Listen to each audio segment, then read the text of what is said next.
Zuri expected comfort when she called her mother during lunch. Instead, she heard the truth her family had hidden behind every forced smile. After another exhausting shift at the hospital, Zuri sat alone in the staff cafeteria and dialed Mama Thandi's number. She only wanted to hear a familiar voice, something warm enough to carry her through the rest of the day. Her mother answered impatiently. "I'm busy, Zuri. What do you want?" Zuri swallowed the hurt and forced a gentle smile no one could see. "I just wanted to say hello, Mama. That's all." Mama Thandi sighed, muttered something under her breath, and the line went silent. Zuri assumed the call had ended. Then she heard another voice. Her mother had forgotten to hang up. "She's such a burden," Mama Thandi said sharply. "Always calling, always needing attention. That useless girl is only using us." Zuri froze. Her fork slipped from her hand and struck the table. Around her, nurses continued eating and laughing, unaware that her entire understanding of her family was collapsing through a phone speaker. An aunt's voice answered.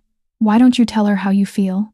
Mama Thandi laughed. "Because she'll cry. She's always dramatic." Tears filled Zuri's eyes before she could stop them. She had worked double shifts to pay her mother's rent. She had covered medical bills, bought groceries, and sent money whenever the family called. Yet behind her back, they called her useless.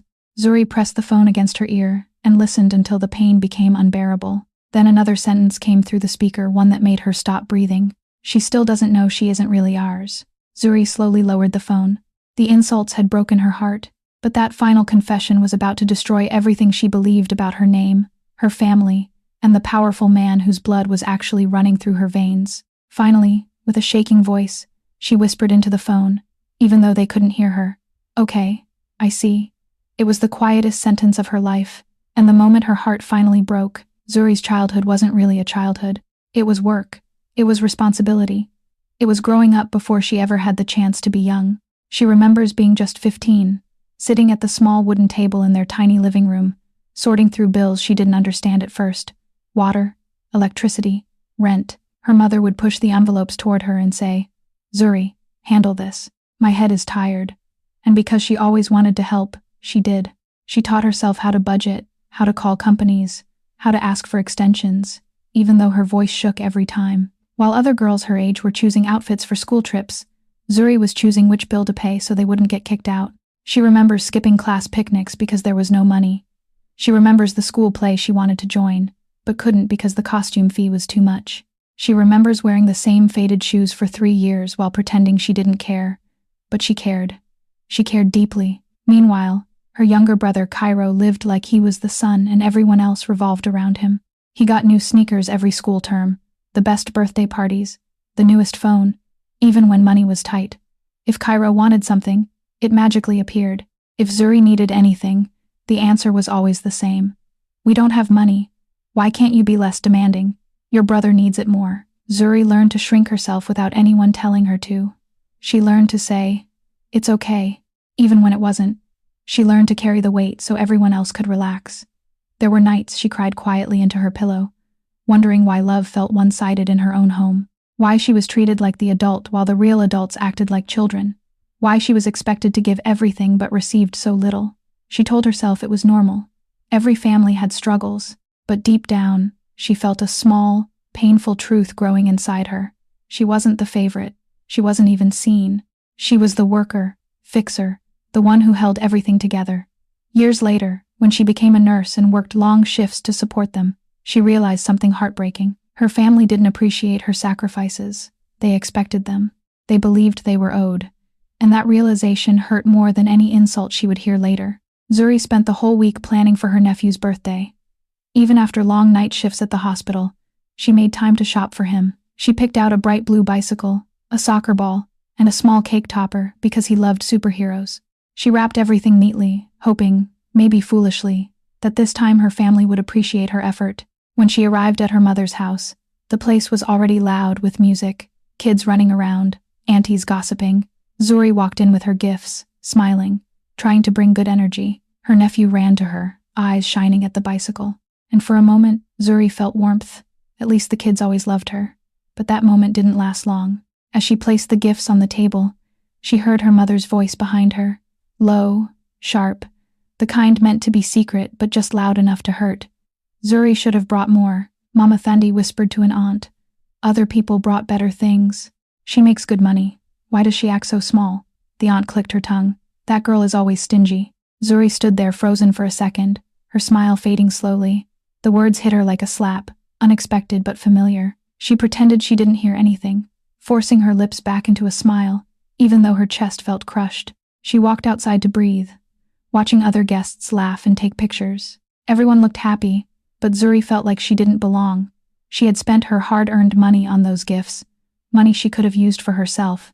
But still, it wasn't enough for them. It was never enough. When they cut the cake, she clapped and cheered, acting normal, but inside she felt small, invisible, like she was always trying to prove her worth in a family that already decided she had none. Zuri stayed only 1 hour after the cake cutting. She told her mother, "I have to get back to work," even though she didn't. Mama Thandi barely looked at her when she said goodbye.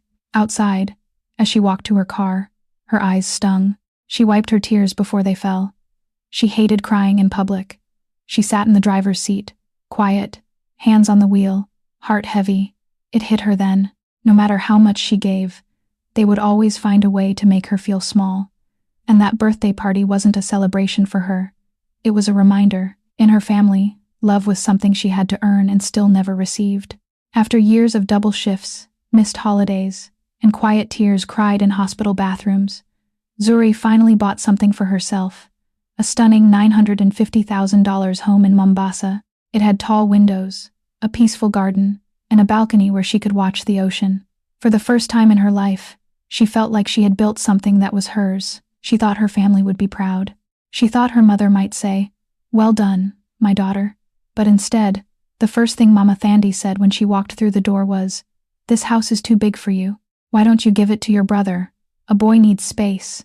Zuri laughed at first, thinking it was a joke, but her mother didn't smile. She walked from room to room, shaking her head like Zuri had made a foolish choice. "You don't even have a husband," she added. "Why do you need a place like this?" The words sank into Zuri's chest like stones. Still, she tried to make the best of it. She tried inviting her family over for lunch, tried hosting little gatherings, tried showing them the home she had worked so hard for, but it only got worse. Cairo, her younger brother, treated the place like it was his personal showroom. Every weekend he brought different friends over, sometimes without telling her. They would walk around touching everything, opening her cabinets, posing for pictures on her balcony like tourists. "Guys, please don't use my house like this," Zuri said one afternoon after finding them swimming in her pool without permission. "This is my home, not a playground." Cairo rolled his eyes. His friends laughed. "Relax, Zuri," one of them said. "You're too sensitive," another added. "You should be grateful people even like this place." Zuri felt her face heat up with embarrassment and anger. Be grateful. For her own house. For the place she bought with her own sacrifices. She looked around the living room at the furniture she saved up for, the decorations she picked out, the walls she painted with her own hands. And suddenly the house didn't feel peaceful anymore. It felt invaded. Even worse, her mother sided with Cairo. "If your brother brings friends, let him," Mama Thandi said dismissively. "You're too selfish, Zuri. You always complain." Zuri swallowed the hurt. She stayed quiet like she always did. But inside, something started to crack slowly, painfully. She had bought a beautiful home, but in her family's eyes, even her biggest achievement was something she didn't deserve. The breaking point didn't come with shouting. It came quietly, through a phone speaker on a normal evening when Zuri least expected it. She had called her mother again, trying one more time to check in, to feel connected, to feel like she still had a family. Mama Thandi picked up, but was in a hurry as usual. "I'm busy, Zuri. Talk fast," she said. Before Zuri could respond, the call seemed to drop. At least, that's what she thought. She waited, unsure if she should call back. Then, she heard voices. Again, her mother had forgotten to hang up. This time, the words cut deeper than a knife. "Even if she sells her house, who cares?" her mother said, her voice sharp and full of annoyance. "She owes us. After everything we've done for her, she still acts like she's better." An aunt replied, "That girl thinks she's special because she bought one house. Let her sell it. Maybe then she'll finally give the money to her brother." Her mother laughed. Cold, dismissive laugh. "She should thank us for raising her. She wouldn't even be a nurse without us." Zuri felt her world tilt. Her throat tightened, her eyes blurred. Everything she had done, every night shift, every bill she paid for them, every sacrifice, every tear, They saw it as a debt she owed, not love, not help, not support. Her achievements meant nothing. Her home meant nothing. She meant nothing. She sat on the edge of her bed, holding her phone like it was the last fragile piece of a life she no longer recognized. The voice on the other side kept talking, each word stabbing her again and again. She should give that house to Cairo. Why does she need it? She owes us. She thinks she's too important. Zuri closed her eyes, and for the first time in her life, she didn't feel the urge to defend herself. She didn't feel the need to prove her kindness. She didn't feel guilty. She felt tired, deeply, bone-crushingly tired. She finally understood. Nothing she did would ever be enough for them, not even giving them her whole life. She ended the call quietly. No tears this time, just a long, steady breath. Then, she whispered to herself, stronger than she had ever sounded, no more. It was the moment she stopped being their lifeline and started becoming her own. Zuri didn't make an announcement. She didn't scream, argue, or confront anyone. She had done that before, and it never changed a thing. This time, she moved in silence. The morning after hearing her mother's hurtful words, Zuri woke up with a strange calm in her chest, like her heart had finally made a decision her mind had been too scared to voice. She picked up her phone, searched for a local realtor in Mombasa, and sent a simple message. "Hi, I'm ready to sell my house." No hesitation, no second thoughts. The realtor responded within minutes, excited to work with her. They scheduled a meeting for the next day. Zuri walked through her home that evening, touching the walls, the shelves, the curtains she had handpicked. She felt a small ache, but it wasn't regret, it was release. Then, she started packing. She began with her journals, thick, worn notebooks filled with years of quiet pain, dreams she never said out loud, and letters she wrote to herself when no one else cared. She tied them together gently, like they were pieces of her heart.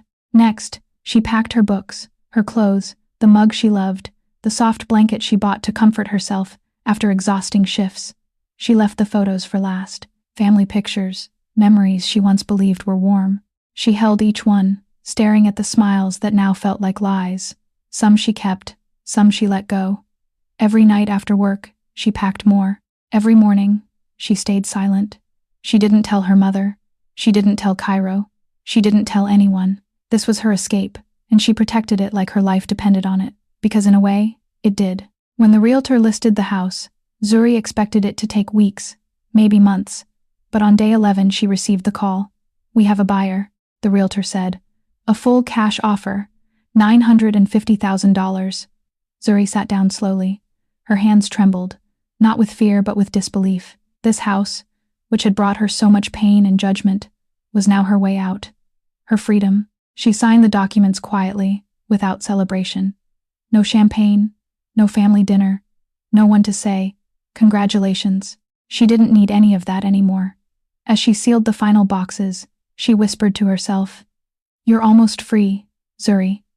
For the first time in her life, those words felt real. The house was almost echoing now, empty and quiet, the kind of quiet Zuri had begged for her whole life, but never truly felt until this moment. She walked from room to room one last time, her footsteps soft on the clean floors. Everything she ever bought, everything she worked for, was packed into 2 suitcases and a small backpack, her whole life reduced to what could fit in her car. On the kitchen counter, she placed a single envelope. No anger, no begging, no explanations. She knew they wouldn't understand. Inside, she wrote only a few words. "I hope you all find what you're looking for. I'm choosing peace. Zuri." She didn't sign it with love, because for the first time she wasn't pretending. She closed the door gently behind her. Not a slam, not a dramatic exit, just a quiet ending to years of pain she had carried in silence. The drive to the airport felt surreal. The morning sun was rising over Mombasa, painting the sky in soft oranges and pinks. Zuri rolled the window down, letting the warm breeze hit her face. She felt something she hadn't felt in a long time. Lightness, freedom creeping in slowly like dawn breaking after a long night. At the airport, she didn't hesitate. She bought a one-way ticket to Ghana, a place she had always dreamed of visiting, a place she chose for herself. No family nearby, no expectations, no weight on her shoulders. Is greater than Esther. Is greater than. The flight was long, but Zuri spent most of it staring out the window, watching the clouds drift like soft pillows. For the first time in years, her mind wasn't racing, her chest wasn't tight, the voice of guilt wasn't whispering in her ear. When she landed in Accra, the air smelled like salt and palm trees. She took a taxi to a small studio apartment she had seen online, a simple place near the ocean with white walls and a tiny balcony facing the water. It wasn't fancy, but it was hers, truly hers. That night, when she lay on the small bed, listening to the sound of waves outside, something inside her finally relaxed. Her shoulders dropped, her breath steadied, her heart felt safe. She didn't worry about a phone call asking for money. She didn't fear another insult. She didn't prepare herself to be used again. She closed her eyes and slept deeply, maybe for the first time since she was a child. In that little studio by the ocean, Zuri finally tasted what peace felt like, and she knew one thing for sure: she would never go back to the life she left behind. The panic started the same day they realized the house was empty. At first, Mama Thandi thought Zuri had gone to work early. Then she noticed the closets were cleared out. The drawers were empty, and the kitchen counter had nothing but a single envelope. She opened it, read Zuri's short message, and froze. Within an hour, Zuri's phone lit up again and again. Calls, messages, voice notes. "Zuri, where are you? You didn't tell anyone you were leaving. Call me back immediately." Then came the real reason behind the panic. "Zuri, who will pay Cairo's school fees? You know they're due next week. We need you to send money. Why are you acting like this? Don't be selfish." The calls became more desperate, more angry, more accusing. Zuri sat on her little balcony in Ghana, looking at the ocean as her phone buzzed nonstop beside her. She didn't pick it up. Not once. She watched the waves instead, letting their rhythm drown out every guilt-filled ring. The messages kept coming. "You abandoned your family. You think you can live alone. You'll come crawling back. You owe us." Then the voice notes from her aunties started. "A grown woman running away like that. Shameful. After everything your mother did for you. She's forgotten her roots." They talked like she hadn't fed them for years. Like she hadn't paid rent, bills, medications, school fees. Like she hadn't worked overtime to keep the lights on in a house that was never truly hers. Not one of them said, "Zuri did so much for us. Maybe we hurt her. Maybe she's tired." None of that. They only talked about what they lost, not what she lost while carrying everyone on her back. Meanwhile, in Cape Verde, the gossip spread fast. Relatives whispered at church. Aunties shook their heads dramatically. Cousins pretended to pity her mother. She ran away without a word. Ungrateful child. How can she do that to her family? Yet nobody asked the most important question. Why did she feel the need to leave in silence? Back in Ghana, Zuri turned her phone off. She placed it in a drawer and stood by her window, letting the salty breeze wash over her. For once, she didn't feel guilty. For once, she wasn't rushing to fix a problem she didn't create. For once, she chose herself, and the truth hit her gently, like a soft wave touching the shore. They weren't panicking because they missed her. They were panicking because they lost their provider. But Zuri wasn't their mule anymore. She wasn't their safety net. She wasn't their backup plan. She was finally free, even if her family didn't know how to handle it. Cairo was the first one to reach the house. He came with 2 of his friends, planning to hang out like they always did. He unlocked the door with his spare key, stepped inside, and stopped instantly. The living room was empty. No couch, no pictures, no soft blankets, no smell of Zuri's lavender candles. Just walls. "Yo, what happened?" one friend asked, confused. Cairo walked deeper into the house, his voice rising. "Zuri, Zuri, where are you?" His footsteps echoed. The house felt cold, like it no longer belonged to anyone. He opened every room, checked every corner, even looked in the backyard. Nothing. Her room, me. Her closet, me. Her bathroom, me. When he realized she was truly gone, he pulled out his phone and called his mother. "Mama, the house is empty. On the other side." Mama Thandi gasped so loudly he pulled the phone away from his ear. "What do you mean empty? What nonsense are you talking about?" She moved. "Everything is gone." She didn't believe him. She rushed over, stormed through the front door, and froze in the same spot where Zuri once stood with so much hope. The echo in the empty house felt like an insult to her. The envelope on the counter felt like betrayal. Then she saw the realtor documents left on the counter. The house had been sold. "Sold!" Mama Thandi screamed. Her voice cracked. She sold the house. Her legs almost gave out. Her eyes widened with shock and anger and disbelief. "That girl sold it without telling me," she cried. "How can she do this? After everything?" The panic exploded again. They called her phone over and over. Miss call, miss call, miss call. They filled her inbox with messages. "Zuri, how dare you do this? You need to explain yourself. Call your mother right now. Is this how you repay your family? You owe us. You owe your brother." Zuri didn't reply. Hours passed. The voicemail box filled. Family group chats erupted. Aunties started sending voice notes filled with dramatic sighs and fake tears. Mama Thandi finally texted, "Zuri, please reply. Please. You're breaking my heart." Sitting in her small studio in Ghana, Zuri read every message silently. Her hands didn't shake. Her heart did not race. She felt steady, like she was finally standing on her own feet. After a long moment, she typed one single message. "You said I was a burden, so I went where I am not one." Then she pressed send. Back in Cape Town, Mama Thandi read the message and collapsed into a chair, covering her face with both hands. Her cries filled the empty house, echoing off the bare walls Zuri once decorated with love. She wasn't crying because she missed Zuri. She was crying because she realized she had pushed away the one person who held their whole world together, and now that person was gone. Zuri's new life didn't begin with fireworks or a huge celebration. It began quietly, just like the way she left. In Ghana, she spent her mornings walking along the shore, letting the waves wash away years of exhaustion she didn't even realize she was carrying. For the first time, she woke up without someone needing her, without a crisis waiting, without guilt tied to her name. One afternoon, while helping an elderly woman outside her apartment building, Zuri had an idea. She remembered how many people back home relied on her for care, yet never valued her. Here she wanted something different, something healthy, something hers. Within months, she started a small wellness clinic with a group of local women, midwives, herbalists, retired nurses. They worked together offering simple health services, counseling, and community support. Women from the area loved it. They trusted her. They appreciated her. They said her name with respect, not entitlement.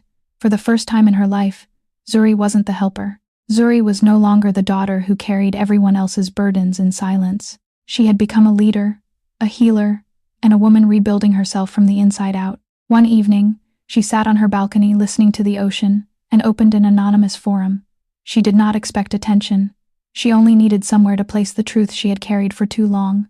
She wrote, "Sometimes walking away isn't cruel. It's necessary." By morning, the post had spread across Africa. Thousands of people shared it. Strangers wrote that her words had given them courage, that they understood the exhaustion of being loved only for what they provided, and that they wanted the freedom Zuri had finally chosen. No one knew the post belonged to her. For once, being seen did not frighten Zuri. It reminded her that she was not alone.